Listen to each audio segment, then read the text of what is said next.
आज एक संत बोल रहा है जी। हम 10-20 साल के बाद रहें न रहें, ये आवाज रह जाएगी। और अगर ये रह गई तो लोग सुनेंगे कि किसी ने कहा था कि आने वाले 10-20 सालों में भारत खंड खंड हो जाएगा। हमारी सारी सीमा असुरक्षित हो चुकी है, भीतर भी असुरक्षा हो चुका है। तो जो लोग संविधान के बुक लेकर के संविधान रटते हैं, संविधान के लिए लोगों को गलत जानकारियां देते हैं, इसी संविधान में ऐसी बहुत सी चीजें हैं जो भारतीयों के गले में फांस बनी हुई। आप कौन सी लड्डू खा रहे हैं और कौन सा ऐसा काम कर रहे हैं कि आप नहीं चाहते कि एक समान कानून बने? सवाल तो उठ रहे हैं ना, राहुल गांधी जी उठा रहे हैं। आज एक और हाइड्रोजन बम फोड़ दिया है, वोट चोरी का। 3 बार चीफ मिनिस्टर और तीसरी बार प्राइम मिनिस्टर रहते हुए अपने भाई को राशन दुकान से निकालकर अभी तक किसी बड़े मॉल का मालिक न बनाया, या पूरा का पूरा कोई जिले का कुछ न बना दिया, उनके परिवार में किसी एक व्यक्ति को कोई आर्थिक मदद नहीं की, कोई कानून के द्वारा कोई अनर्गल चीज उनको नहीं दिया, उन व्यक्ति के नियत पर कोई सवाल उठा सकता है क्या? आप किसके लिए लड़ रहे हैं? आप रोहिंग्या के लिए लड़ रहे हैं? आप विदेशी लोग जो आके बसे हुए उनके लिए लड़ रहे हो? और नरेंद्र मोदी अपने देश के लिए लड़ रहे हैं। प्रकृति हमें क्या कुछ इशारों में कुछ समझाना चाहती है क्या? ये भविष्य में आने वाले विनाश का कहीं कुछ संकेत है? आने वाली पीढ़ियों के लिए श्मशान बना के जा रहे हैं, प्रलय की तैयारी करके जा रहे हैं। प्रत्येक क्रिया के बराबर विपरीत प्रतिक्रिया होती है, एक्शन एंड रिएक्शन। हाँ, तो आपने जो क्रिया किया है प्रकृति के साथ ना, उसकी प्रतिक्रिया आएगी और आप अपने को ही आत्महत्या के द्वार पर खड़े कर चुके हैं।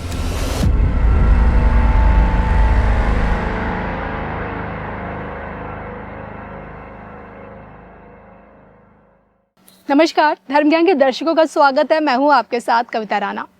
आज हमारे साथ एक ऐसी दिव्य शख्सियत मौजूद है जिनकी वाणी और आध्यात्मिक ज्ञान को जो कोई भी सुनता है ना, मन ही मन आनंदित महसूस करता है।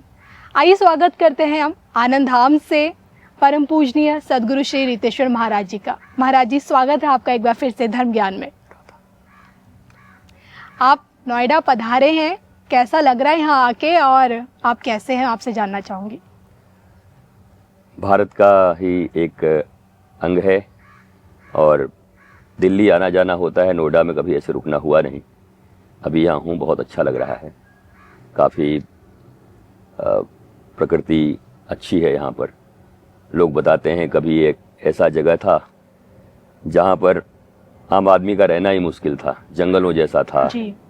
पर वो धीरे धीरे अब एक बहुत अच्छे कल्चर की तरफ, और आनंद है, आह्लाद है। अभी हाल ही में आपके कुछ वीडियोस वायरल हुए, मैंने भी देखा। आप पंजाब गए और पंजाब में बाढ़ के जो हालात अब हम सब ने देखे, आंकड़े बताते हैं कि 2300 से ज़्यादा गाँव पानी हो गए, 7000 से लोग बेघर हो गए, 20,000 लोग प्रभावित हुए हैं, 8-8,500 किलोमीटर सड़कें, 2500 पुल, 3200 स्कूल, 19 कॉलेज सब बर्बाद हो गए, बंद हो गए, 1400 क्लिनिक, सरकारी बिल्डिंग। देखिए, ये सारे के सारे सिर्फ आंकड़े हैं, लेकिन आप वहाँ गए, आपने ज़मीनी स्तर पे वहाँ के लोगों से आप जुड़े और बाढ़ पीड़ितों का जो दर्द भी आपने महसूस किया होगा और आपकी तरफ से एक राहत सामग्री भी दी गई। लेकिन ज़मीनी स्तर की व्यवस्था को आप देख के आए, तो आप सबसे पहले जानना चाहूँगी कि इन हालातों में क्या सरकार उतना सहयोग दे पा रही है पंजाब के लोगों को? देखिए, सरकार एक बहुत बड़ी संस्थान है और हम इंडिविजुअल लोग हैं जी, पर भारत के एक नागरिक हैं और मनुष्य हैं, तो हमारे भीतर भी संवेदना है। तो सभी लोग भगवान राम के उस ब्रिज में, जैसे गिलहरी ने भी अपना योगदान निभाया, भारत के किसी भी हिस्से में सुख हो दुख हो, हम सारे भारतवासी एक साथ होते हैं। पंजाब में अभी आपने जो आंकड़े पढ़े, ये बिल्कुल सत्य हैं और इससे भी ज़्यादा नुकसान हुआ होगा जी। लेकिन हम पाकिस्तान के बॉर्डर तक गए, रावी के तट पर, रात्रि के 10 बजे, ग्राउंड जीरो जिसको कहते हैं, और वहाँ से हमने लोगों से मिलकर उनके दुख दर्द को समझा। उसके पहले हम ग्लोबल सिख फोरम के पास गए, हम जो भी सामग्रियाँ थोड़ी बहुत गिलहरी की तरह ले गए थे, हमने उनको समर्पित कर दिया। पर मूल रूप से जब कोई मनुष्य आपदा में हो, प्राकृतिक आपदा में हो, दुख में हो, जी। उस समय उनके दुख को बांटना जरूरी होता है। उनके कंधे से कंधा मिलाकर खड़ा होना जरूरी होता है। चूंकि भारत एक धर्म प्रधान देश है और यहाँ धर्माचार्य, साधु, संत, ऋषि, मुनि, इनकी बड़ी महिमा मानी जाती है। लोग समझते हैं कि बड़े से बड़े दुख में भी अगर साधु संत का आशीर्वाद मिल गया, दर्शन हो गया, तो दुख दूर हो जाते हैं। और यही मुझे वहाँ जाकर पता चला। लोग मुझे मना भी करते थे कि आप बहुत अंदर मत जाइए, वहाँ की स्थिति ठीक नहीं, कुछ कट्टरता भी रहती है कि आपको वापस कर देंगे और आपका सामग्री नहीं लेंगे और आपके साथ कोई मिसबिहेव हो जाए। हमने कहा मैं अपने बड़े भाइयों के पास आया हूँ। मुगल काल में जब कभी हमारी माँ बहनों, हमारे घर परिवार में बहुत ज़्यादा तकलीफ़ें थी, तो हमारा ही एक भाई निकला, बड़ा भाई, पंच ककार लिए, और उसने कहा कि आप लोग आराम से रहो, मैं अपनी बलिदान दूंगा। उनको ही सिख कहा गया जी। तो हम तो आज अपने बड़े भाई के पास जा रहे हैं जिन्होंने हमें बचाया है, तो हमें स्वीकार करेंगे और हृदय से मैं उन्हें याद दिलाऊंगा। और मुझे ये बात याद क्या दिलाना, ये बात कहते ही सभी भावुक हो पड़े। जितनी भी माताएं थी, बहनें थी, भाई लोग थे, जिनके घर टूट गए, फूट गए, सारे अन्न बिखर गए, सारे जीवन की जमा की गई संपत्ति समाप्त हो गई, पर वो मेरा वहाँ रहना, और ऐसा नहीं कि वहाँ बहुत लोग नहीं थे, सारे प्रकार के लोग थे, सिख थे, ऐसे मुस्लिम महिला भी थी वहाँ पर, और सभी आकर के बोले बाबे, वो अपने भाषा में, तुशी, अगर तुम आ गए तो अब आशीर्वाद से सब ठीक हो जाएगा। तो ये जो संबल उस समय जाके देना और पाकिस्तान के उस बॉर्डर तक पहुंचना, वृंदावन में भी हमारा बाढ़ आया हुआ था उस समय। हम वृंदावन में अपने आश्रम से नाव से निकले थे खुद ही जी। एक जगह बाढ़ आई थी पर वहां विकराल अवस्था थी, तो जहां ज्यादा विकराल अवस्था हो वहां जाना चाहिए। और हम ये भी सुन रहे थे कि लोग कह रहे थे कि कहाँ गए, जाने के बाद पता चला कहाँ गए वो साधु, कहाँ गए संत, कहाँ गए कथावाचक, ये सब पूछ रहे थे लोग। तो वहाँ लोगों को बहुत अच्छा लगा, हमसे भी ये सवाल पूछी गई। हमने कहा भाई सभी अपने अपने तरीके से सेवा कहीं ना कहीं कर रहे होंगे, हम किसी के ऊपर उंगली नहीं उठाते, पर मुझे जाकर वहाँ पता चला कि भारत को एक रखने के लिए एक दूसरे के आपदा में हमें खड़ा होना चाहिए। सरकारों के भरोसे सिर्फ नहीं रहना चाहिए जी। सरकार एक संस्था है, हम ही ने चुना है, लेकिन सरकार के ऊपर अगर हम डिपेंडेंट हो गए पूरी तरीके से, तब तो ऐसा होगा कि सरकारी व्यवस्थाएं जैसी चलती हैं आप जानती ही हैं। हमें एक दूसरे के लिए खड़ा होना होगा, और हम भी तो सरकार के एक अंग हैं। अगर भारत में जो सरकार चल रही है, मैं भारत का एक नागरिक हूं, तो मैं भी तो एक अंग हूं, एक साधारण नागरिक भी तो उसका अंग है। तो हम उस दृष्टि से अपने भाइयों के पास गए। पूरा पंजाब जहां जहां हम जा सकते थे हम गए। हम स्वर्ण मंदिर भी गए, गुरु साहब के द्वार पर मत्था टेका, वहां उनकी व्यवस्था को हमने देखा। कोई वीआईपी कल्चर नहीं है। हम लंबी लाइन में कतार में लग करके वहां दर्शन करने के लिए गए। तो हमने सोचा काश ये व्यवस्था सब जगह लागू हो जाए, जिसके कारण हमारी आपसी फूट होती है, ये वीआईपी कल्चर समाप्त हो। हम गुरु साहब के, गोविंद सिंह जी के जो दोनों सपूत रहे साहबजादे, जहां इनको दीवारों में चुनवा दिया गया, फतेहगढ़ साहिब, हम वहां भी गए। वहां भी हमने एक सभा की, सत्संग किया, वहां दर्शन किए। कितने सिख इतने भावुक हुए कि गुरुजी इससे कितनी हमारी रिश्तों में गर्मी आएगी, हम कितने मजबूत होंगे भारत के लिए। मुझे लगता है साधु संतों को और ऋषियों को कभी कभी बाकी चीज़ों से इतर, कथा हो न हो, हमें भारत का भ्रमण करना चाहिए। हमें अपने देशवासियों के साथ खड़ा होना चाहिए, जो जिस स्थान पर हैं भाषा क्षेत्र के अनुसार उनके साथ खड़ा होकर के सुख दुख बांटना चाहिए। तो सरकारों की जिम्मेवारी बहुत कम हो जाएगी, और ये जो आपसी टूट हैं क्षेत्र, भाषा, जाति के नाम पर, ये सब समाप्त हो जाएगा। और ये मुझे बहुत अच्छा लगा, और मुझे प्रेरणा मिली है कि अब भारत के विभिन्न क्षेत्रों में जहाँ भी कोई आपदा हो, न भी हो, तो मैं उन जगहों पर जाकर के उनके साथ खड़ा होऊंगा। आप ही का एक वीडियो इस वक्त सोशल मीडिया में काफ़ी लोग उसे देख रहे हैं, जिसमें आप ये बता रहे कि देश के ऐसे संतों और बाबाओं से सावधान, वरना भारत को बांग्लादेश और नेपाल बना देंगे। कि इन बाबाओं और संतों से हम लोगों को सावधान रहने की इस वक्त आज की डेट में ज़रूरत है। अब एग्जैक्टली मैंने वो वीडियो देखा नहीं होगा, अगर वो किसी ने हेडलाइन दिया होगा, पर मैं जो समझता हूँ, मैंने जिनसे सावधान किया होगा, मेरा ऐसा मानना है कि जो धर्म को केवल धन, यश और मान कमाने का उपाय समझते हैं, जी। जिन्होंने इसको प्रोफेशन के रूप में लिया हुआ है, इसे एक व्यापार के रूप में लिया हुआ है, तो ये धर्म की अवनति होगी। और आपने सुना है यदा यदा ही धर्मस्य ग्लानिर्भवति भारत, जब जब धर्म की अवनति होती है, धर्म की ग्लानि होती है, तो धर्म के उत्थान के लिए परमात्मा को आना पड़ता है। परमात्मा हमारे ही भीतर हैं। हमें अपनी वाणियों से, अपनी सच्चाई से, अपनी सत्यता, अपनी ईमानदारी से देशवासियों को और लोगों को जागृत करते रहना चाहिए। धर्म शब्द क्या है? धर्म शब्द है बचना बढ़ना, दूसरों को बचाना बढ़ाना। हम अगर केवल एक दुकान की तरह, जैसे एक जूते का दुकान, रसगुल्ले का दुकान, कपड़े का दुकान की तरह हम भी धर्म का दुकान खोल के बैठ जाएं कि हमारा फीस इतना है, हमें इतना रुपया चाहिए, हम इतने दिन के लिए इतना लेंगे, हमारा यहाँ आश्रम बनना चाहिए, हमें इस गाड़ी पे चलनी चाहिए। मैं इसका विरोधी नहीं हूँ, आप चलिए, अच्छी गाड़ियों पर चलिए, भारत स्वतंत्र है, किसी को भी कोई भी काम करके बड़ा होने का अधिकार यहाँ पर है। परंतु क्या वास्तव में धर्माचार्य का यही कार्य है? धर्म आचार्य, आचार्य शब्द कहते हैं जो आचरण सिद्ध हों, जिन्होंने धर्म के समस्त नीतियों को अपने आचरण में लिया हो। तो वो आचरण ये कहता है कि साईं इतना दीजिए जामे कुटुंब समाए, और मैं भी भूखा ना रहूं, साधु भी भूखा न जाए। इतनी संपत्ति सिर्फ अपने पास हो कि अपनी दाल रोटी चलती रहे, और कोई आए तो उसको भी हम दाल रोटी करा सकें। उसके बाद जो कुछ भी आपके पास है, आप अपने देश, अपने राष्ट्र, अपने धर्म, अपनी संस्कृति और मानवता के हित में उसको खर्च करें। तो मैंने ऐसे ही लोगों से कहा होगा कि जो लोग आपको कहीं न कहीं केवल पैसों में उलझा रहे हैं, लोभ में उलझा रहे हैं, दूसरी बात जो कह रहे हैं कि भगवान आएंगे रक्षा करने के लिए, तो मैं उनसे ये प्रश्न पूछता हूँ कि जब सोमनाथ का मंदिर टूट रहा था तो भगवान कहाँ थे?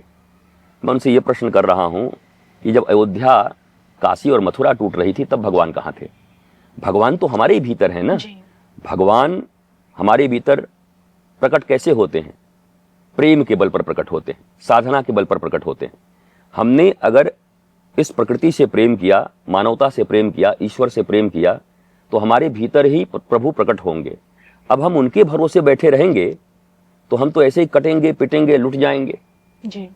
कभी कांधार में, अफगानिस्तान में भी ऐसे ही लोग बैठे हुए थे। आखिरी गुरु ग्रंथ साहब अब वापस आए, बड़ी प्रधानमंत्री जी की और सबकी चेष्टा से गुरु ग्रंथ साहब यहाँ वापस आए। दुनिया का सबसे बड़ा बौद्ध का स्तूप कहिए आप या उनकी मूर्ति कहिए, मारकर तोपों से उड़ा दिया गया। पेशावर में, सिंध में, लाहौर में कभी मंदिरों की घंटियां बजा करती थी, कभी पूजा पाठ, त्योहार इत्यादि उत्सव, उमंग, राग रंग, दिवाली, होली, दशहरा हुआ करता था। अब कहाँ है? तो अफगानिस्तान कहाँ गया? पाकिस्तान कहाँ गया? और बांग्लादेश में रिसेंटली जो कुछ हुआ, मीडिया, सोशल मीडिया और मीडिया के युग में छुपा नहीं है, और मेरे तो लाखों गुरु भाई वहाँ पर रहते हैं। जैसी विभत्स वीडियो आई, माता पिता को सामने बांध दिया गया, दादा दादी को बांध दिया गया, और हमारी बहन बेटियों के साथ जो कुछ हुआ, तो वो देखकर और कहते कहते गला रूंध जाता है कि अगर क्या यही स्थिति किसी दिन भारत में आ गई तो हम कथावाचकों, हम तो कथा करते भी नहीं, पर जो कथा वाचन कर रहे हैं, जो धर्म और संस्कृति के नाम पर जिनको सर माथे पर लोगों ने उठा रखा है, क्या उनका ये कर्तव्य नहीं है कि वो उनको सिखाएं कि हमें अपनी आत्मरक्षा स्वयं करनी होगी? क्या उनका ये कर्तव्य नहीं कि हमें कोई रुपए पैसे से मतलब नहीं, हम तो चाहते हैं कि हर व्यक्ति धर्म प्राण हो, भारत एक धर्म प्राण देश हो, और भारत जब विश्व गुरु बनेगा तो इसका लाभ पूरे विश्व को भी होगा, क्योंकि चारों तरफ शांति, प्रेम और आनंद भारत के ज्ञान से ही आना है और कोई ला नहीं सकता। बाकी तो लोग आपस में लड़ ही रहे हैं, चारों तरफ युद्ध हो रहा है। तो ऐसी दृष्टि में जो भी धर्माचार्य हैं, कथावाचक हैं, या धर्म के नाम पर जो जी रहे हैं, मैं सीधा सीधा कहूं, उनका ये कर्तव्य बनता है कि पहले राष्ट्र बचाओ, पहले अपनी संस्कृति बचाओ, पहले अपना धर्म बचाओ। और जो लोग तकलीफ में हैं, कष्ट में हैं, या जो अभाव में हैं, उन्हें बताओ कि सच्चा धर्म क्या होता है। अगर हम न बताएंगे, हम केवल उलझाए रहेंगे। रुक्मिणी जी के विवाह में इतने भर का सोना चढ़ा देना, नेकलेस दे देना, कृष्ण जी के जन्म में ये वस्त्र मेरे लिए ले आना, इस पूजा में मेरे ऊपर ये चढ़ा देना। अगर हम इसमें उलझाएंगे तो जैसे 2500 सालों में भारत के 2500 टुकड़े हुए, 1857 के बाद भारत के 6 टुकड़े हुए, और आज भी भारत टुकड़े टुकड़े होने के लिए राह देख रहा है। कई राज्य हाथ से बाहर जा चुके हैं, कई जिले आपके हाथ से बाहर हैं, कई पंचायत आपके हाथ से बाहर हैं। जिस देश के प्रधानमंत्री जी को लाल किले के प्राचीर से 15 अगस्त को ये घोषणा करनी पड़ रही हो कि डेमोग्राफी चेंज हो रहा है और ये राष्ट्र के लिए बहुत बड़ा खतरा है, क्योंकि डेमोग्राफी जब जब चेंज होती है तो राष्ट्र की सीमाएं असुरक्षित होती हैं। हमारी सारी सीमा असुरक्षित हो चुकी है, भीतर भी असुरक्षा हो चुका है।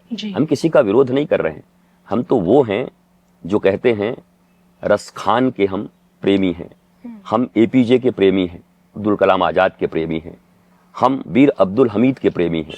भारत के लिए जीने वाला, राष्ट्र के लिए जीने वाला, और भारत के 140 करोड़ लोग ही सनातनी हैं। सनातन संस्कृति ही उनकी संस्कृति है, अरेबिक संस्कृति हमारी नहीं है जी। हमारी संस्कृति सनातन है, तो हम सब सनातनी हैं। ये बात लोगों के बीच जाकर के ज्ञान स्वरूप लोगों को बताना, अपने ही आश्रम, अपनी ही गाड़ियों, अपने ही रुपए, अपने ही पद, अपनी ही प्रतिष्ठा, अपने ही फॉलोअर के चक्कर में न उलझे रहें कि हमारे 5 मिलियन, तुम्हारे 2 मिलियन, उसके 12 मिलियन।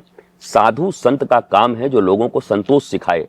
अगर साधु संतों में ही होड़ पड़ जाएगी कि कौन कितना बड़ा और किसका कितना मिलियन फॉलोअर्स, तो हमारे पास आने वाले लोगों को शांति कौन प्रदान करेगा?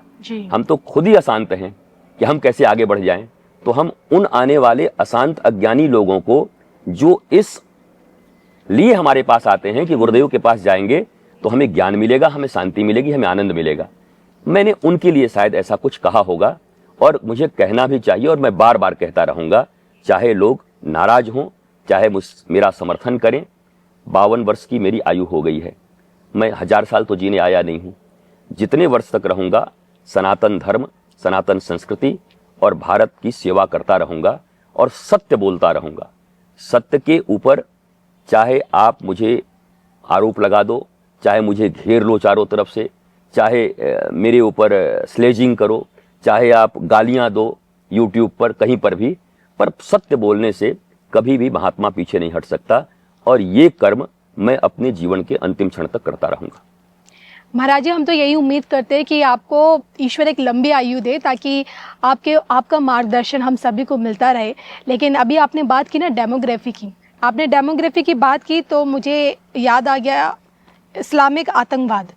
क्या आप इस्लामिक आतंकवाद के पक्ष में नज़र आते हैं? क्योंकि अभी हाल ही में अमेरिका में आप ट्रम्प की ही एक नेता वैलेंटिन गोमेज ये नारा देती कि अमेरिका और यूरोप से इस्लाम को ख़त्म किया जाना चाहिए, क्योंकि वो सोचती कि इस्लाम एक ऐसा रिलीजन है, basically Islam is a religion of rape. और अब तो देखिए अमेरिका में अब हालात ऐसे हो गए हैं कि मुस्लिम राष्ट्र वापस जाओ, मतलब मुस्लिमों को उनके मुस्लिम राष्ट्र में वापस भेजने की मांग भी उठ रही है। ये सब कुछ अमेरिका में हो रहा है। भारत में भी डेमोग्राफी चेंज हो रही है तो लोग कहते हैं कि एक विशेष वर्ग की जनसंख्या बढ़ती जा रही है। मैं आपसे जानना चाहती हूँ, एक भगवा आतंकवाद हमने सुना था और अब जो चीज़ें आ रही है वो आ रहा है कि इस्लामिक आतंकवाद। देखिए, भगवा आतंकवाद का प्लॉटिंग जिस कारण से हुआ था जी, कोर्ट से लेकर और सारी देश और दुनिया ने देख लिया कि कैसे प्लॉट किया गया था वो, और किस प्रकार से एक साध्वी को यातनाएं दी गई थी। उन्होंने अपने मुख से कहा है कैसी कैसी यातनाएं, एक जिस देश में नारी को मां मानकर पूजा करते हैं, नवरात्रि आ रही है, और रूह कपा देने वाली बात उन्होंने सत्य देश को बताया, सिर्फ इसलिए कि उसका नाम लो, उसका नाम लो, उसका नाम लो जी। तो ये तो कमजोर कानून की एक कड़ी जो भारत में चल रही है, अंग्रेजों के बनाए कानून हैं। कहीं का ईंट कहीं का रोड़ा, भानमती ने कुनबा जोड़ा। कुछ यूरोपियन कंट्री से ले लिया, कुछ कहीं से ले लिया। भारत को भारत की तरह सनातन संस्कृति के कानून व्यवस्था चाहिए, भारत को भारतीय सनातन संस्कृति के अनुरूप पुलिसिंग व्यवस्था चाहिए, भारत को भारतीय संस्कृति के अनुरूप चिकित्सा और शिक्षा व्यवस्था चाहिए। हम पता नहीं क्या ये सब कुछ कांग्रेस अपने पिछले 60 सालों के शासन में दे पाई थी? नहीं, वो उन्होंने तो देखिए, अगर प्रयास किया होता तो उसका परिणाम सामने होता। मोदी सरकार में हो पा रहे?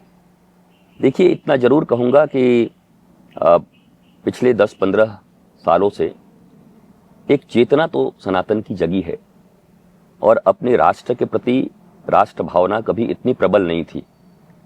आज हम सब भी, मैं 30 सालों से भारत का भ्रमण कर रहा हूं, करीब करीब मुझे जहां तक लगता है। मैंने 7 बार पूरे भारत का भ्रमण किया है। और मैं सेल्फ ड्राइव करके घूमता उस समय। तब भी भारत को देखा है, हर एक कोने को देखा है, उस जमाने के यूथ से मिला हुआ हूं। तो उस समय और आज के राष्ट्रभक्ति में बहुत अंतर है। आज राष्ट्रभक्ति प्रबल है।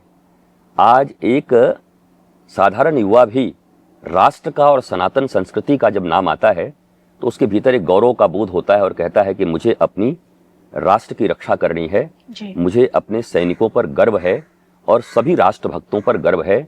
हम अपने राष्ट्र को अब बंटने और मिटने नहीं देंगे। तो एक श्रेष्ठ लीडरशिप का क्या काम है? वो राष्ट्र के भीतर में ऐसी चेतना प्रकट करे जिससे अपने देश के प्रति का प्रेम सबके हृदय में उमड़ता रहे। तो ये तो इन सरकारों ने किया है। अभी जो सरकार आई है, जो सत्य है उसे न बोल करके अपने आप को अपराध बोध से ग्रसित नहीं करना चाहिए। डेमोक्रेसी में बहुत सारे दल होते हैं, लोकतंत्र में बहुत सारे दल होते हैं, पर दल के दलदल में तो हमें नहीं गिरना, हमें तो भारत के दिल की बात करनी है। तो जहां भी अच्छे लोग हैं और जिनकी नीतियां अच्छी हैं, उनका समर्थन हम क्यों नहीं करें? किससे डरें? कौन सा ऐसा लोभ है कि उनका समर्थन कर देंगे और कल कोई दूसरा आ जाएगा तो क्या कर लेगा?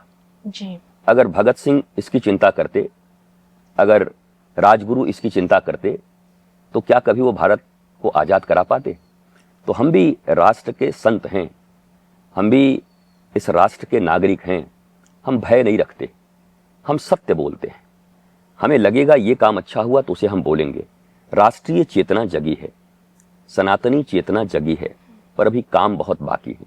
सबसे बड़ा काम क्या है कि भारत की कानून व्यवस्था अगर नहीं बदली गई, ये अंग्रेजों के बनाए गए कानून व्यवस्था हैं।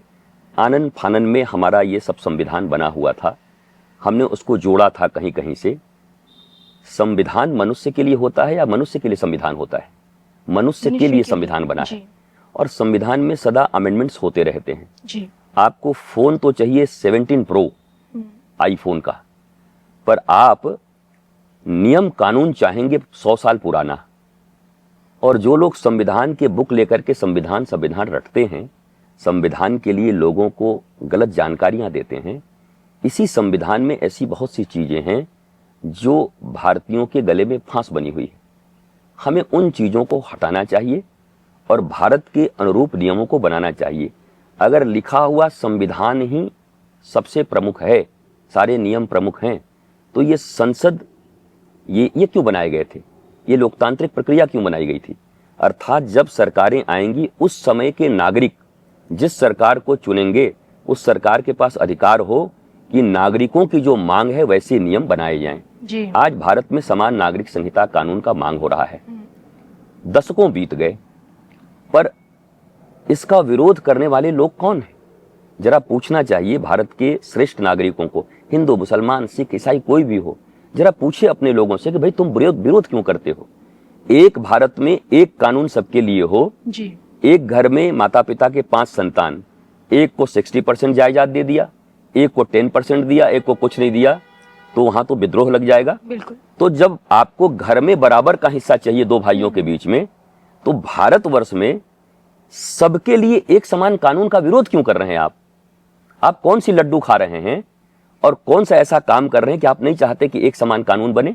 आप नहीं चाहते कि हिंदू, मुसलमान, सिख, ईसाई सबके बच्चे एक ही विद्यालय के नीचे बैठें और राष्ट्रीय शिक्षा नीति के तहत और आध्यात्मिक शिक्षा नीति के तहत भारत के प्रति जिनके हृदय में प्रेम हो, जर्मनी की तरह, जैसे जर्मन अपने देश को प्रेम करते हैं, वैसी शिक्षा का विरोध क्यों करते हैं जी? आप कुछ पढ़ाएंगे, ये कुछ पढ़ाएंगे, ये कुछ पढ़ाएंगे। ये देश है कि धर्मशाला है?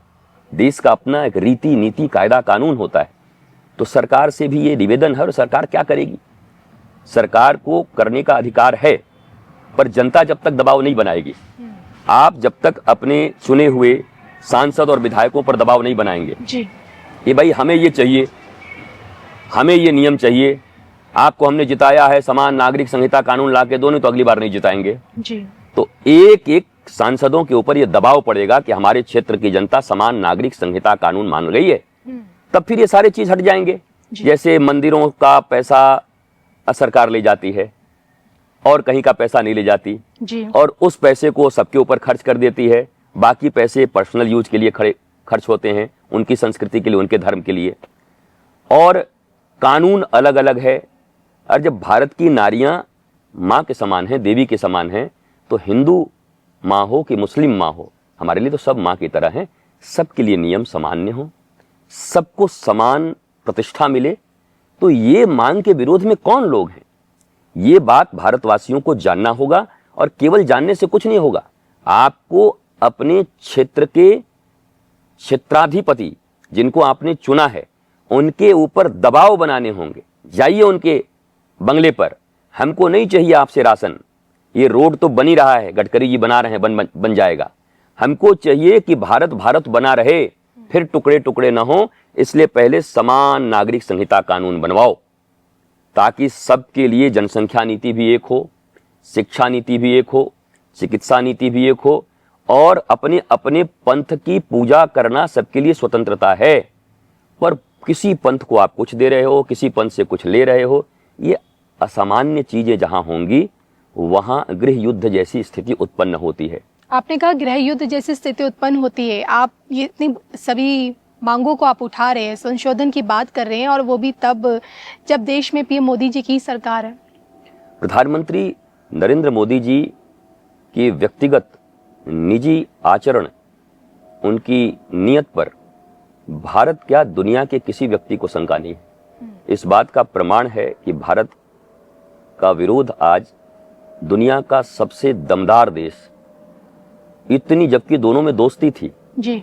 दोस्ती अगर व्यक्तिगत नरेंद्र मोदी निभाना चाहते तो ट्रंप के साथ व्यक्तिगत दोस्ती निभा सकते थे उनकी बातों को मानकर। पर नरेंद्र मोदी जी के लिए दोस्ती नहीं, उनका देश, उनका राष्ट्र और उनके राष्ट्र के नागरिक सर्वप्रमुख हैं और भारत सर्वप्रमुख है। ये बात मैं जानता हूं।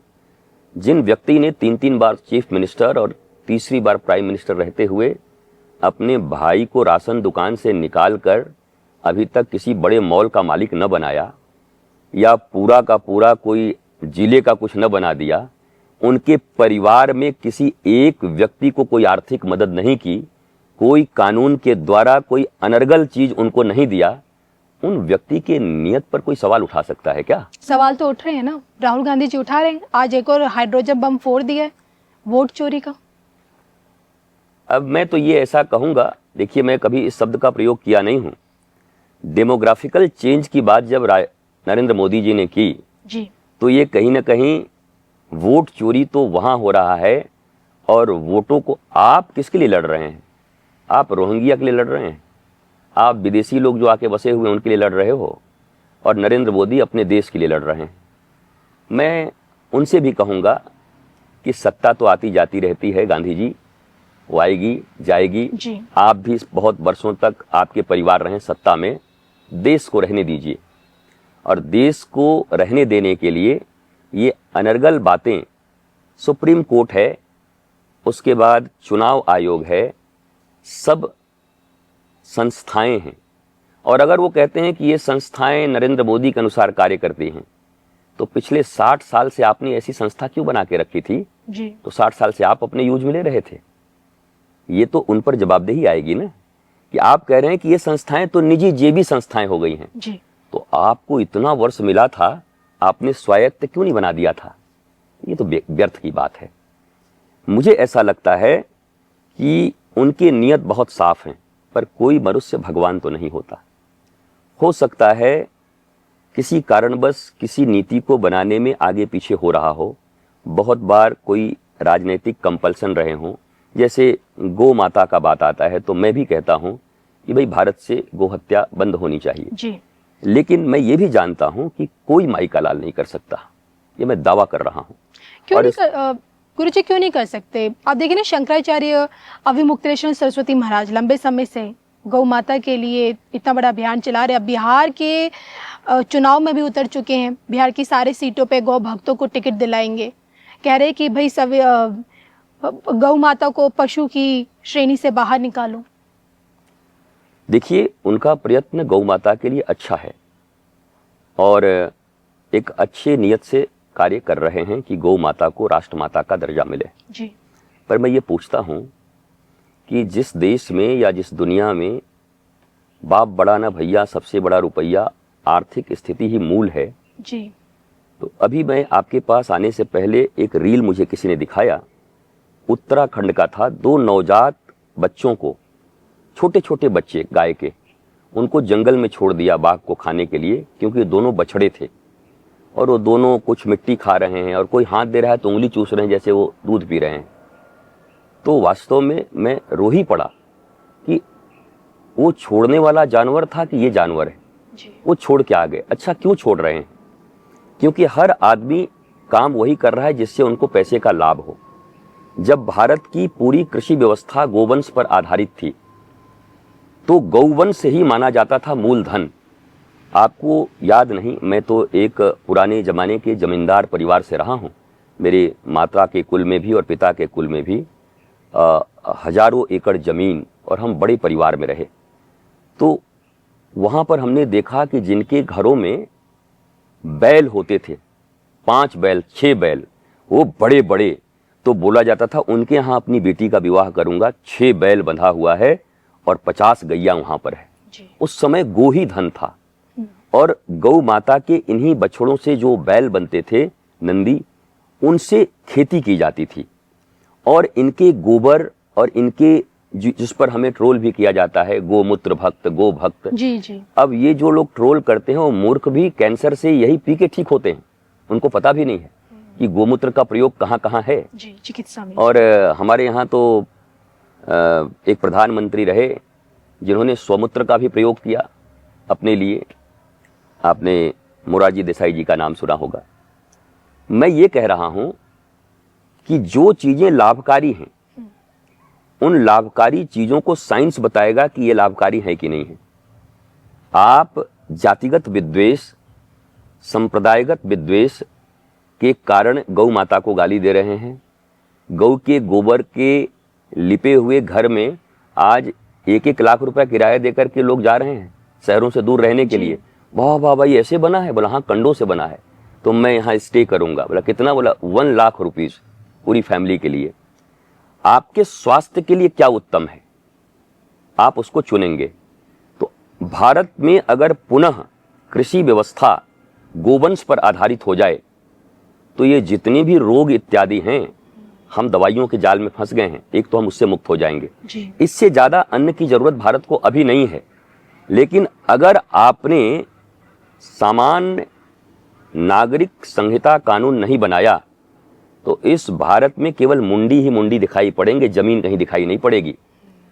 और संसाधन आपके पास पृथ्वी के 3% हैं, जल करीब 3%, खाद्यान्न इतने %, और आपकी जनसंख्या कितनी है पता है? 20% जगह में जितनी होनी चाहिए उतनी जनसंख्या है जी। चाइना में जितनी जनसंख्या है उससे ज्यादा उनके पास संसाधन है।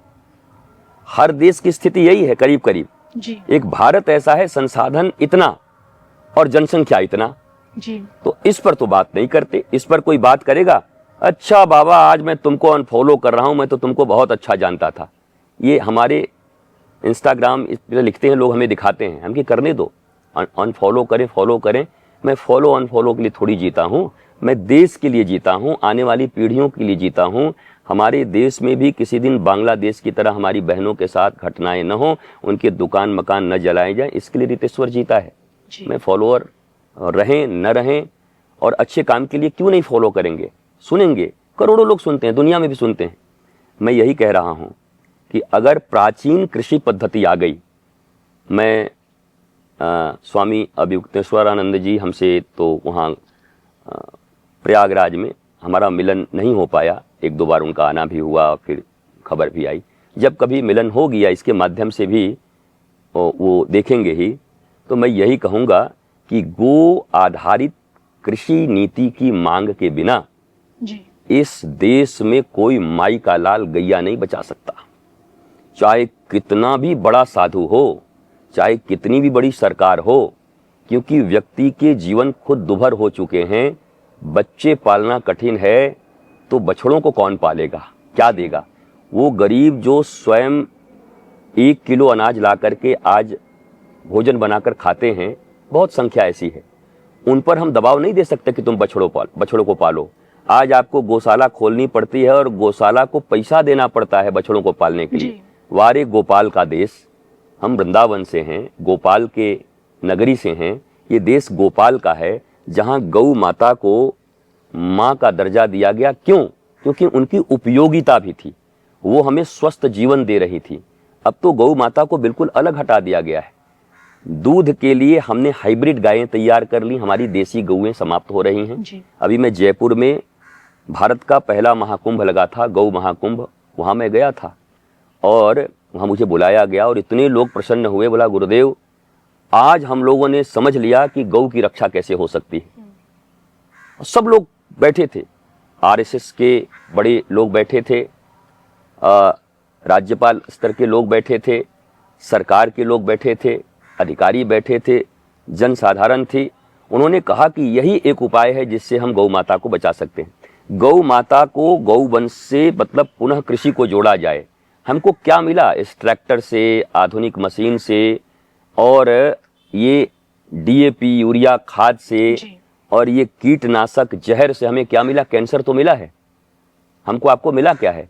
आज भी आपको ऑर्गेनिक अन्न के लिए ढूंढना पड़ता है और आप 1000 रुपए किलो ऑर्गेनिक अन्न खरीद के खा रही हैं। और यहीं नोएडा में आसपास में फॉर्म लोगों ने बना रखे हैं अपने खाने के लिए ऑर्गेनिक और दूसरों को एक्सपोर्ट करने के लिए वो जहर वाला। ये इंसानियत है। आप अपने बच्चों को ऑर्गेनिक खिलाना चाहते हो, गौ माता के गोबर से जो उत्पन्न हो उसको खिलाना चाहते हो, तो ये जहर किसको खिलाना चाहते हो? मत करो ऐसा पैदा और कह दो कि हम इतना ही पैदा करेंगे जितने से आप स्वस्थ रह सकें। हम मृत्यु के लिए थोड़ी अन्न पैदा कर रहे हैं, मृत्यु के लिए फल थोड़ी पैदा कर रहे हैं, मृत्यु के लिए हम सब्जियां थोड़ी पैदा कर रहे हैं। सब्जियां जहरीली हो गई हैं, इंजेक्शन दे रहे हैं, उसमें पेस्टिसाइड्स डाल रहे हैं, आप हत्या कर रहे हो मनुष्यों की। ये मर्डर केस है। इसलिए मैं कह रहा हूं कि भारत का पहला कानून अगर मजबूत नहीं बना तो भारत का बचना कठिन है। दूसरा, गौ माता और गौ वंश को प्राचीन कृषि पद्धति से अगर भारत को नहीं जोड़ा गया पुनः, तो एक गैया की रक्षा कोई माई का लाल नहीं कर सकता।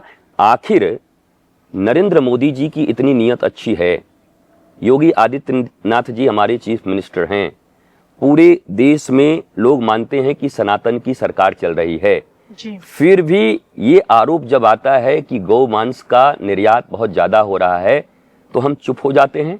क्यों? उपाय नहीं है, कुछ नहीं कर सकते। कहां संरक्षित करेंगे? अरबों खरबों रुपए चाहिए, आप करेंगे क्या? बच्चे बड़े होंगे, उन बच्चों का करेंगे क्या? कहां बैठ के खिलाएंगे? तो आप पुनः अपनी प्राचीन कृषि संस्कृति को ले आइए, देश का स्वास्थ्य बच जाएगा, हमारी मेधा बढ़ जाएगी, बुद्धि बढ़ जाएगी, गौ फिर से पूज्य हो जाएगी और जिनके द्वार पर बैल बंधे होंगे उन्हें माना जाएगा कि ये सच्चे किसान हैं। और फिर वही गीत जो कभी इसी देश का सुपरहिट गीत था, बैलों के गले में जब घुंघरू जीवन का राग सुनाते हैं, गम को सो दूर हो जाते हैं, खुशियों के कमल मुस्काते हैं। ये इसी देश का गाना है ना, कभी सुपरहिट हुआ था। इन 20, 25, 30 सालों में ऐसा क्या बदल गया कि गौ कसी होने लगी, गौ की इतनी हत्या होने लगी, बछड़े मारे जाने लगे। हमें पुनः अपनी प्राचीन कृषि संस्कृति की ओर भारत सरकार से भी निवेदन कर रहा हूं। हमारी जब भी मुलाकात भी होगी नरेंद्र मोदी जी से और सरकार के लोगों से, और होती रहती है, तो हम कहते भी हैं और तेजी से कह रहे हैं, पब्लिक फोरम में कह रहे हैं, कृषि नीति को बदल दीजिए, पुनः गौ वंश से कृषि नीति को ले आइए। गौ माता की हत्या के नारे लगने बंद हो जाएंगे, क्योंकि फिर गौ माता की हत्या नहीं होगी, गौ बचाने का होड़ लगेगा फिर कि कहां से बैल लाऊं, कहां से गाय लाऊं। तो दोनों समस्याएं हल हो जाएंगी। एक तो हम स्वस्थ होंगे, भारत स्वस्थ होगा, निरोगी होगा, ऑर्गेनिक फूड्स हमारे पास होंगे, पूरी दुनिया हमारी तरफ देखेगी कि ये ऑर्गेनिक फूड्स का एकमात्र देश है जहां ये गौ को अपनी माता मानते हैं। इस बात को भारत के साइंटिस्ट भी सुने, इस बात को भारत के सारे छात्र भी सुने, और जितने भी अधिकारी, लीडर और स्पिरिचुअल गुरु हैं वो भी सुने। इसके बिना उपाय अगर कुछ हो तो मुझे बताइए, वैज्ञानिक बताइए, कोई दूसरा उपाय बताइए गौ संरक्षण का और अपने स्वास्थ्य को उत्तम रखने का। ये अलग से 1-1 एकड़ में खेती करने की क्यों जरूरत पड़ रही है? हमारी तो भारत की पूरी खेती ही ऑर्गेनिक थी, सब्जियां ऑर्गेनिक थी, फल ऑर्गेनिक थे, अब अलग से क्यों करना पड़ रहा है? क्योंकि हमने गौ माता को बेकार बना दिया, हमने बैलों को बेकार बना दिया। ये इसका उपाय है। हम जब तक कारणों पर विचार नहीं करेंगे तब तक ये चिल्लाते रहेंगे झंडा उठा करके गौ हत्या बंद करो, गौ हत्या कुछ नहीं होगा, एक हत्या बंद नहीं होगी।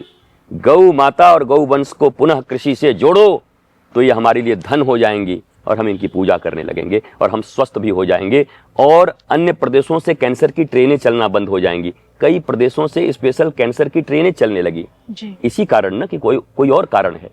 तो इन सब बातों पर मनुष्य को विचार करना चाहिए। सरकार के पास शक्ति है तो सरकार इसका प्रयोग करे। जनता के पास ये शक्ति है कि अपने चुने हुए सांसदों के पास जाकर दबाव बनाए कि आपको ये करना पड़ेगा।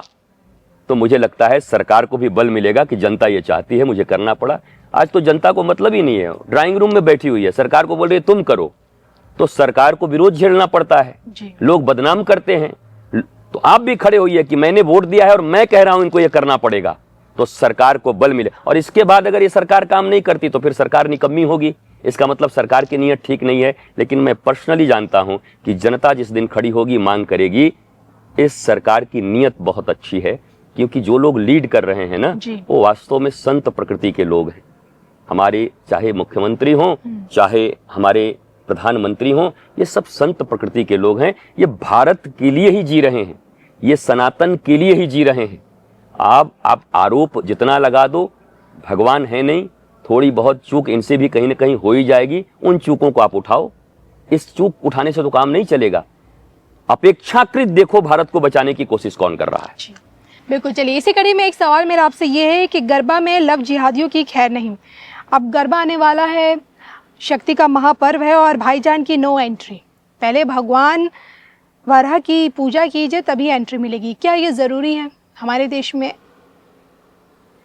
देखिए, अपने संस्कृति, अपने पंथ और धर्म की रक्षार्थ धर्मानुकूल जो नियम होते हैं उनका पालन करने से कोई किसी को नहीं रोकता है।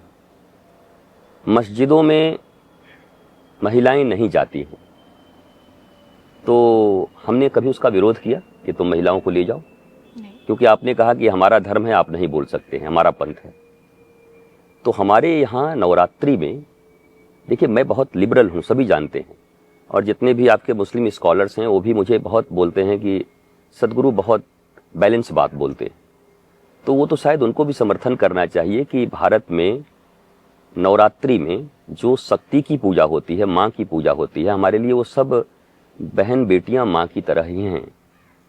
तो वहाँ किसका प्रवेश हो न हो ये तय करने का अधिकार तो सनातन संस्कृति को और अपने धर्म को है ही, और शक्ति की जो पूजा करते हैं उन लोगों को है ही कि हम भाई इनको आना देना चाहते हैं, इनको नहीं आने देना चाहते हैं।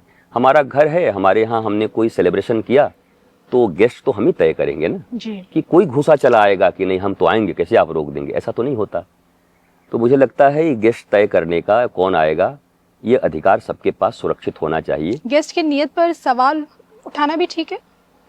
गेस्ट अगर लव जिहाद जैसी संस्कृति इस देश में है, लव जिहाद क्या है? देखिए, लव जिहाद उसी को कहते हैं ना कि आपने नाम छुपाया, परिचय छुपाया, पहचान छुपाया और कलावे बांध लेते हैं। अब कई वीडियो आप देखते होंगे कि शंकर जी का चित्र बनवा रहे हैं यहाँ पर, वो क्या बोलते हैं उसको, वो टैटू बनाते हैं, टैटू बनवा रहे हैं। And what is this? ये तो कुछ तो गड़बड़ी है ना। सभी ऐसे हैं, मैं तो ऐसा नहीं कह रहा हूँ, पर जो लोग ऐसे हैं उनके ऊपर भारतीयों को, सब 140 करोड़ भारतीयों को आवाज उठानी चाहिए कि ये सब धंधा नहीं चलेगा, यहाँ पर गलत चीज नहीं चलेगा। हम बेटियों, कोई हिंदू व्यक्ति भी और या कोई क्रिश्चियन भी इस प्रकार अपनी पहचान छुपाकर किसी मुस्लिम बच्ची के साथ अगर वो प्रेम बढ़ाए और बिना बताए तो मैं उसका भी विरोध करूंगा, वो भी लव जिहाद में आएगा, वो भी लव जिहाद में आएगा। तो इसको तो हिंदू मुस्लिम से जोड़ के नहीं देखना चाहिए, मुस्लिमों को भी साथ खड़ा होना चाहिए कि किसी भी बहन बेटी को, या दुनिया में पहचान छुपाना तो अपराध है ना। यहाँ आधार कार्ड बनाए जा रहे हैं, यहाँ पहचान के लिए उसको कहाँ कहाँ से लिंक किया जा रहा है, और आप अपना पूरा ही छुपा रहे हैं और इमोशनली उसको अटैच कर रहे हैं, और बाद में फिर आप दबाव डालते हैं कि आपको ये स्वीकार करना पड़ेगा। तो ये तो अनुचित है और अनुचित चीज का विरोध होना चाहिए। और मैं मुस्लिमों से भी कहूँगा, जितने भी भारत के राष्ट्रवादी मुस्लिम हैं, सच्चे मुस्लिम, हमारे गुरुदेव कहा करते थे कि एक सच्चा हिंदू और सच्चा मुसलमान कभी लड़ाई नहीं कर सकता। तो सच्चे लोगों से कहूँगा कि आप भी खड़े होइए और इस जिहाद का विरोध करिए, क्योंकि किसी बेटी बहन को ठग लेना, उसको जान से मार देना, सूटकेसों में पैक कर देना, फ्रिज में डाल देना, ये क्या उचित है? उनकी हत्या करना, तो इसमें कहाँ कोई विवाद है? इस चीज़ में आपको नहीं आना चाहिए। नहीं आए, अगर नियत प्रसंग का है, नहीं आए। आपको लगता है कि आपके यहाँ भी कुछ गड़बड़ी होती है तो आप भी मना कर देना कि आप इसमें मत आइए। तो ऐसा तो होना चाहिए मेरे हिसाब से, करने में कोई तकलीफ नहीं। पर ये सब अपने लिए न सोचें। मैं तो कहूँगा कि एपीजे होते आज और उनके जैसे लाखों लोग हैं, और वो किसी गरबा में आए तो मुझे लगता है सारी बहन बेटियां और सारे हिंदू ऐसे करके कहेंगे वेलकम वेलकम, आइए आइए नाचिए। रसखान आए तो हमें लगता है कि सबसे ऊंचा आसन दे करके कहेंगे कि आप गरबा करिए, आप हमें सिखाइए। और बीर अब्दुल हमीद आ जाएं तो उनके लिए पता नहीं क्या करें। तो नियत जिनकी ठीक नहीं है, वो उस नियत से आ रहे हैं, तो वो तो अनुचित है। और ये लगे लगे एक बात और कह दूं, देखिए सभी चीज़ों को इवेंट मत बनाइए। मैं अपने भारतवासियों से, हिंदुओं से भी कहना चाहूँगा, इवेंट की तरह पाश्चात्य संस्कृति का अनुकरण करके माँ दुर्गा की जो पूजा है, शक्ति की पूजा है, नवरात्र में हम उपवास रहते हैं। उपवास का अर्थ होता है समीप होना, उनके पास होना, हमारा मन बुद्धि चित्त सब उनके पास हो। माँ कौन है, माँ का स्वरूप कैसा है, माँ ने कैसे कैसे ऐसे दैत्यों का नाश किया, कैसे हमारे भीतर जो दुष्प्रवृत्तियां हैं दैत्यों के रूप में, हम उनका विनाश कैसे करें। नवरात्रि तक इसलिए हम ये काम करते हैं जी। ये नवरात्रि शक्ति की रात्रि है, विशुद्ध पवित्रता की रात्रि है, और पूरे दिन है ये।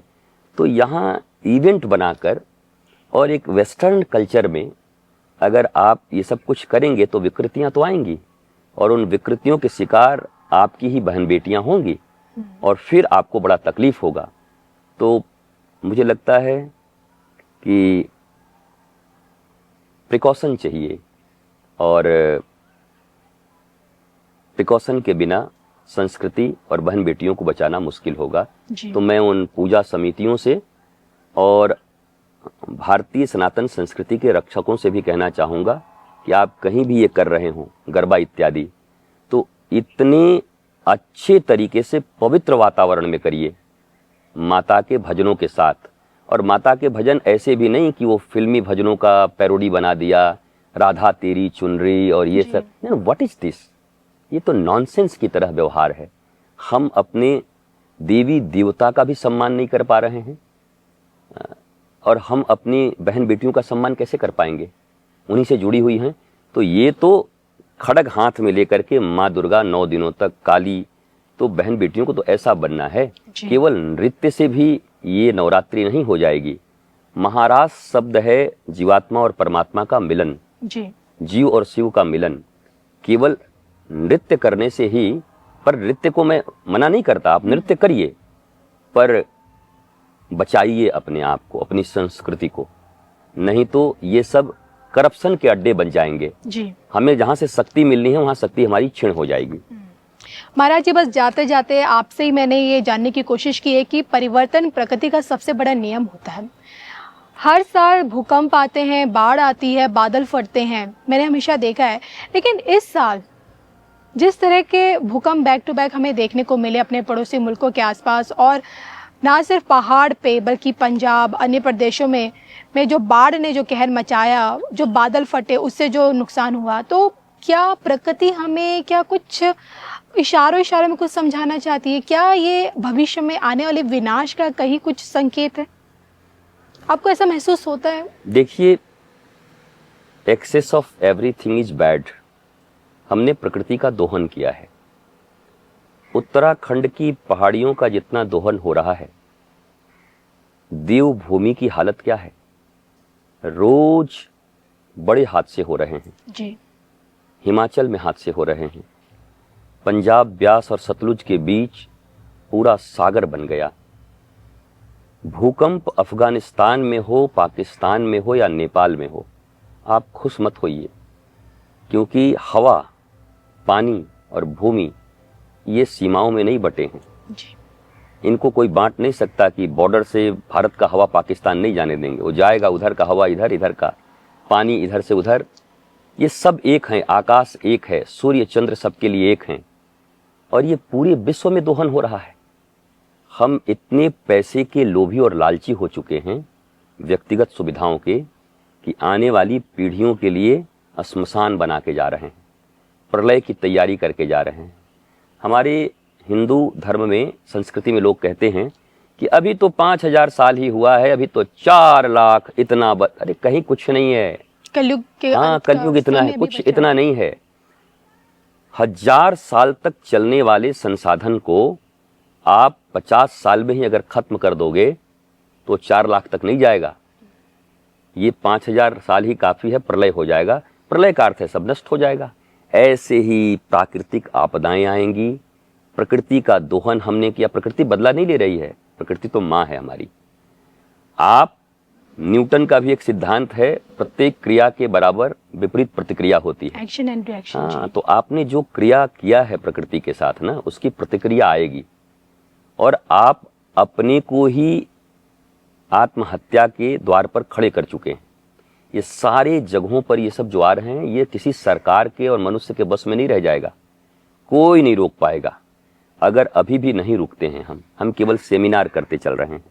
बिस्लेरी के बोतल रखे, सेव टाइगर, सेव गंगा, हाँ, ये सेव वो river, save Ganga, save Yamuna, save forest, save कुछ नहीं होना है, सब कुछ नहीं होना है।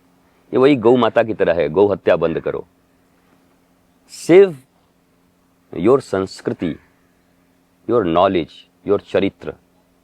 नॉलेज होगा तो आप प्रकृति का दोहन नहीं करेंगे, क्योंकि हमने वृक्षों को भगवान का दर्जा दिया जी।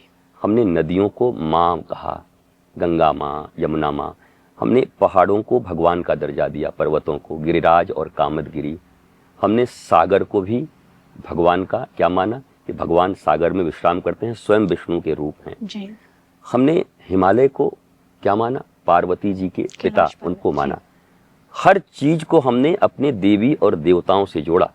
हम कोई पागल लोग थोड़ी थे, हम साइंटिफिक लोग हैं। सनातन से ज्यादा साइंस कहीं है क्या? है ही नहीं। हमने इसलिए ऐसा जोड़ा था कि छोटे बच्चे भी इनसे प्यार करना सीख जाएं। गंगा हमारी माँ है, मैं इसे प्रदूषित नहीं करूंगा। ये पीपल, इसमें भगवान श्री कृष्ण है, मैं इनको नहीं काटूंगा। हमने एक एक चीज को भगवान से, और अंत में तो हमने कहा कंकर कंकर संकर जी। हर कंकड़ को भी बचाने का हमने प्रयत्न किया। धरती हमारी माँ, हमने सब कुछ को माँ कहा। हमने सब कुछ को ईश्वर का अंश नहीं, ईश्वर ही माना। बचपन से जिसके मन में ऐसा बैठ गया, वो कभी गलत काम नहीं कर सकता, कभी मिटा नहीं सकता। पर हमने साइंस के नाम पर, हालांकि वो साइंस नहीं, छद्म साइंस है। रियल साइंस और आध्यात्म में कोई दूरी है ही नहीं। Real spirituality and real science, real knowledge, ये सब एक हैं, इनमें कोई विरोध नहीं है। नकली साइंस, नकली स्पिरिचुअलिटी और ये नकली लोग, इनके बीच में लड़ाइयां चल रही हैं जी। ये जो आप बौद्धिक स्तर पर लड़ाइयां देखती हैं ना, कि बुद्ध वाले उसको गाली दे रहे हैं, कृष्ण वाले उनको गाली दे रहे हैं, वो उधर गाली दे रहे हैं, ये सब नकली लोग हैं। ये वो खुदा के नाम पर गाली दे रहे हैं, कोई ये सब नकली लोग हैं। असली आदमी कोई नहीं है। असली आदमी को पता है कि वो तो एक है और क्या करना है। तो ये नकली लोगों ने अपना अपना एक संप्रदाय बना लिया है, और संप्रदाय बना करके पृथ्वी का दोहन कर रहे हैं। ये भारत के ही नहीं, दुनिया के समस्त असली लोगों को एक साथ आना चाहिए और कहना चाहिए कि ये पृथ्वी तुम्हारे बाप की नहीं है, कि तुम इसे बर्बाद करोगे और आने वाली पीढ़ियां नष्ट हो जाएंगी। You have to follow the rules. आपको भी रूल को फॉलो करना होगा। इसलिए मैं फिर आपके पॉडकास्ट में ये कह रहा हूं, कठोर कानून जिस देश में नहीं बने, उस देश को कोई नहीं बचा सकता। भारत के लोग दुबई में जाके रहना आज पसंद कर रहे हैं। किस कारण से? जहां मिट्टी नहीं है, जहां रेत है, केवल पानी कैसे लाना पड़ता है, कितनी कठिनाइयां हैं, केवल तेल हैं, वहां जाकर के लोग अपना बिजनेस एस्टेब्लिश कर रहे हैं। मुझे रोज 10 ऑफर आते हैं, दुबई आ जाइए, आपको दुबई में आना चाहिए। एक बार दुबई आ गए तो फिर मत पूछिए क्या हो जाएगा, हमकी आर्थिक स्थिति ही ठीक हो जाएगी ना।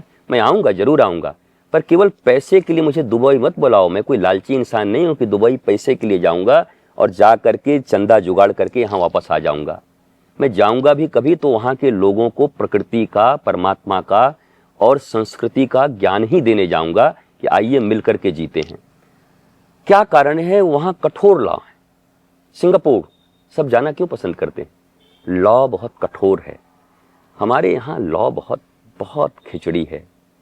भारतीय अनुच्छेद में बहुत सारे छेद हैं। अगर इनको ठीक नहीं किया गया तो दुनिया का सबसे बड़ा राष्ट्र, सबसे प्राचीन राष्ट्र और विश्व गुरु राष्ट्र धीरे धीरे नष्ट हो जाएगा। पहला काम है कठोर कानून बनाइए और दूसरा काम है कि शिक्षा नीति को आध्यात्मिक कर दीजिए। बचपन से ही लोगों के मन में भावना भर जाए प्रकृति के प्रति, स्त्रियों के प्रति, नर नारियों के प्रति, एक दूसरे के प्रति, तभी हम बच पाएंगे। हम केवल रिमोट चला के नहीं बच सकते। ये सब काम शिक्षा के परिवर्तन से होगा और इसीलिए मैंने सनातन शिशुशाला, गुरुकुलम और सनातन विश्वविद्यालय के प्रोजेक्ट को काफ़ी आगे बढ़ा लिया है। बड़ा प्रोजेक्ट है, समय लग रहा है और भारतीय लोगों को ज़्यादा समझ आता नहीं है जी। मैं अभी खड़ा होकर के अगर एक बार ऐसे नारा लगा दूं तो 1 करोड़ लोग मेरे साथ खड़े हो जाएंगे। पर मैं भारत को बचाने के लिए भारत के बच्चों को बचपन से अपने सनातन की संस्कृति जो देना चाहता हूं वो उनके भेजे में कम घुसती है। तो जो कुछ अच्छे लोग हैं वो मेरे साथ लगे हैं। हम बहुत जल्द पूरे देश में इसको लॉन्च करने जा रहे हैं और मुझे विश्वास है कि ये सरकार, भारत की आम जनता और भारत की मीडिया वो समझेगी इस बात को कि जब तक शिक्षा नीति को नहीं बदल देते, क्योंकि जो पढ़ लिख गए वैसे ही हम बन जाएंगे। आप बोलते हो ना इस्लामिक आतंकवाद, जरा मैं बोल देता हूँ। देखो बच्चे तो जन्म से सब एक जैसे होते हैं जी, जैसा पढ़ाया जाता है वैसा बनते हैं ना। बिल्कुल। तो अगर मैं वही तो मांग कर रहा हूं कि 10 वर्ष की आयु तक नहीं, 15 वर्ष की आयु तक, हाई स्कूल तक भारत के सभी बच्चों को एक ही छत के नीचे पढ़ाओ, शिक्षा नीति एक हो। अगर भारत माता सब कहें तो सब कहें, भारत हमारा राष्ट्र है, ऐसे अगर बचपन से बच्चों को पढ़ाया गया तो फिर इतना विद्रोह नहीं रह जाएगा। ये इतने जो लोग गोटियां सेक रहे हैं, गोटी और रोटी नहीं सेक पाएंगे। धर्म जाति का भेद। हाँ, ये तो जानबूझ के ऐसा करके रखे ना। हमारा अलग आयोग चाहिए, हमारा अल्पसंख्यक आयोग अलग चाहिए। क्यों चाहिए? किस लिए चाहिए? आप जानबूझ करके अलग बनना चाहते हैं क्या? भारत के 140 करोड़ लोगों की बात हो, हम तो मानते हैं कि हम सब सनातनी हैं, आपके पूर्वज भी वही हैं जो मेरे पूर्वज हैं। अलग क्यों चाहिए? किस लिए चाहिए? आइए ना, एक साथ बैठ के पढ़ते हैं, एक साथ बैठकर खेलते हैं, एक साथ अपने भारत की रक्षा करते हैं, प्रकृति की रक्षा करते हैं। ये अलग अलग रहेंगे तो अलगाववाद आएगा और इस अलगाववाद का आप कोई उपाय नहीं कर पाएंगे। इसलिए कठोर फैसले भारत सरकार को लेने होंगे कि शिक्षा नीति एक रहेगी, एक ही पढ़ना होगा। धर्म पढ़ना है तो घर में पढ़िए, गीता पढ़ना है घर में पढ़िए, और गीता अगर उपयोगी है तो हम स्कूल में ही पढ़ाएंगे, हम अपने विद्यालय में ही पढ़ाएंगे। भाई आत्मा, गीता में तो कहीं हिंदू मुस्लिम की बात आपने देखी? कहीं देखा आपने? नहीं। वहां केवल है शरीर ये, मन ये, बुद्धि ये, जिसके कारण इतना डिप्रेशन फैला हुआ है। गीता कोई पढ़ ले तो डिप्रेशन खत्म हो जाए। तो जो किसी धर्म ग्रंथ की अच्छी चीजें हैं उनको लेकर के हम एक जगह लाएं और पढ़ाएं। जो विवादित चीजें हैं उनको क्यों पढ़ा रहे हो आप? क्यों बच्चों को बर्बाद कर रहे हो?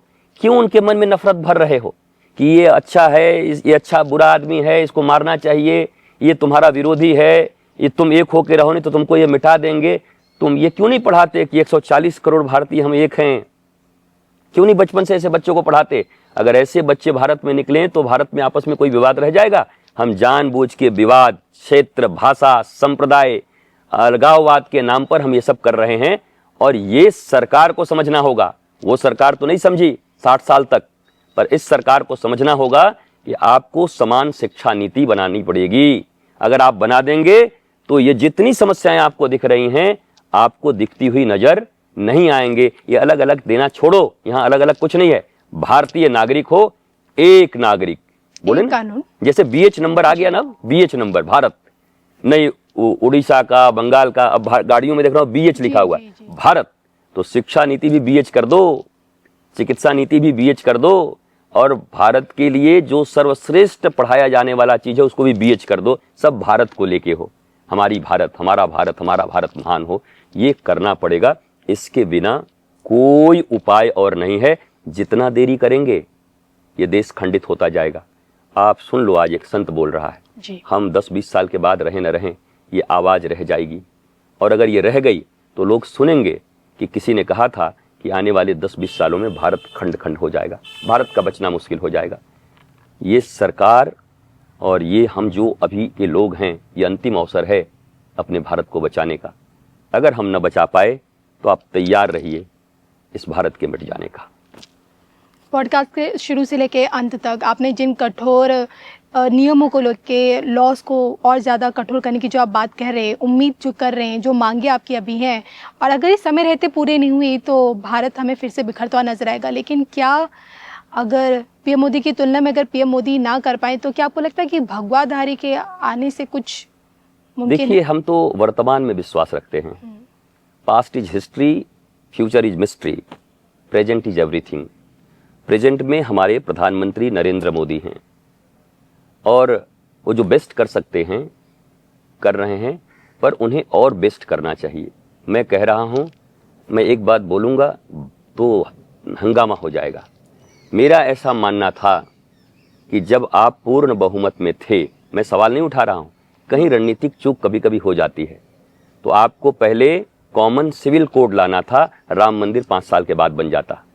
हो सकता है संत मेरे विरुद्ध में बोलने लगे जी। पर मैं डंके की चोट पर बोलता हूं। मैं भय नहीं रखता। लोभ नहीं है ना तो भय भी नहीं है मुझे लोभ ही नहीं है किसी चीज का। क्या भय दिखाओगे मुझे? अगर समान नागरिक संहिता कानून लागू हो गई होती तो ये इतने जो प्रॉब्लम्स आपको दिखाई पड़ रहे हैं, ये आतंकवाद के, ये शिक्षा नीति के, ये चिकित्सा नीति के, हम ये मानेंगे, हम ये करेंगे, हमको आप नहीं रोक सकते। एक भारत एक कानून मानना पड़ेगा। और तब राम मंदिर भी बड़े आराम से बन रहा होता और सब मिलके बना रहे होते। तो लेकिन ठीक है, सांस्कृतिक राष्ट्रवाद की अवधारणा, राम और कृष्ण हमारे आत्मा हैं। मैं तो धन्यवाद ही देता हूं और प्रणाम करता हूं कि 70 सालों में नहीं बल्कि कई 500 सालों, 493-94 सालों के बाद कोई तो ऐसा माई का लाल आया जिसने 500 सालों के इतिहास को, जो कलंकित इतिहास था, उसको मिटाकर राम मंदिर की स्थापना कर दी। बस टाइमिंग की बात कर रहा हूं।